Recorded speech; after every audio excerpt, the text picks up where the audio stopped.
تعالوا يا جدعان، النهارده هسمعكم احلى صوت الشيخ مشاري راشد العفاسي هنا هو في الرحاب.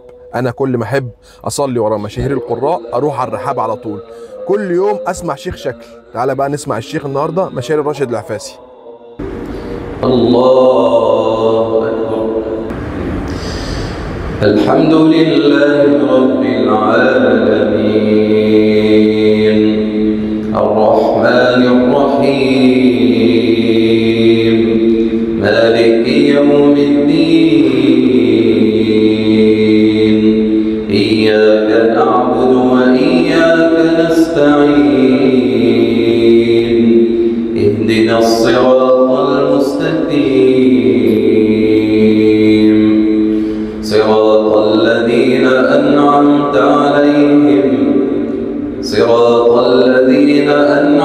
عليهم غير المغضوب عليهم ولا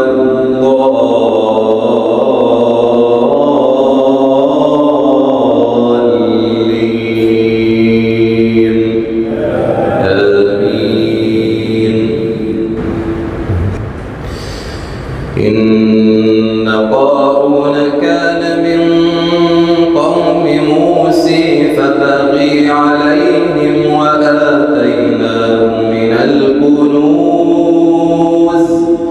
وآتيناه من الكنوز ما إن مفاتحه لتنوء بالعصبة أولي القوة إذ قال له قومه لا تفرح إن الله لا يحب الفرحين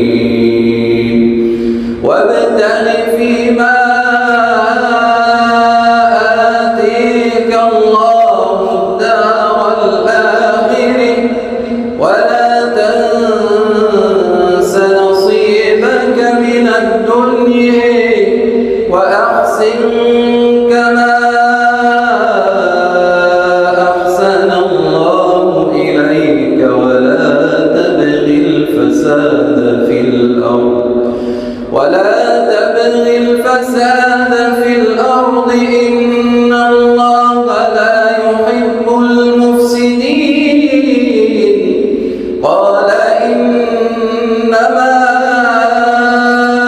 أوتيته على علم عندي أولم يعلم أن الله قد أهلك من قبله من القرون من هو أشد منه قوة أولم يعلم أن الله قد أهلك من قبله من القرون من هو أشد منه قوة وأكثر جمعا ولا يسأل عن ذنوبهم المجرمون.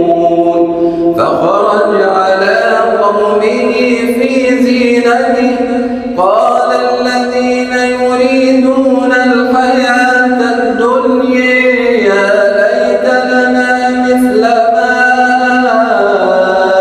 أوتي قارون.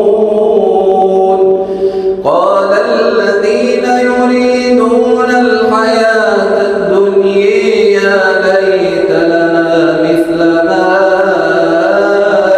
أوتي قارون إنه لذو حظ عظيم.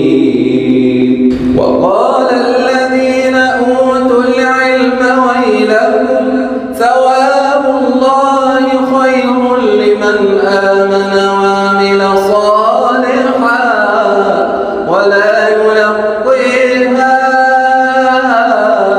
إلا الصابرون. فخسفنا به وبداره الأرض فما كان له من فئة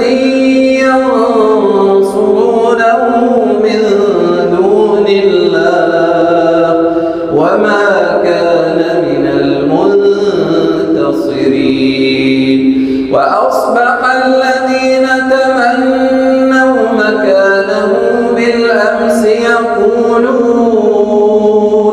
يقولون ويك أن الله يبسط الرزق لمن يشاء من عباده ويقدر لولا أن الله علينا لخسف بنا ويكأنه لا يفلح الكافرون تلك الدار الآخرة نجعلها للذين لا يريدون علوا في الأرض ولا فسادا والعاقبة للمتقين من جاء بالحسنة فله خير منها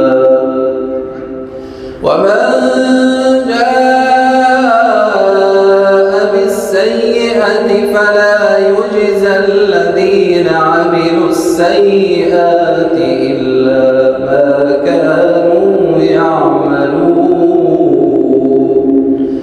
ومن جاء بالسيئة فلا يجزى الذين عملوا السيئات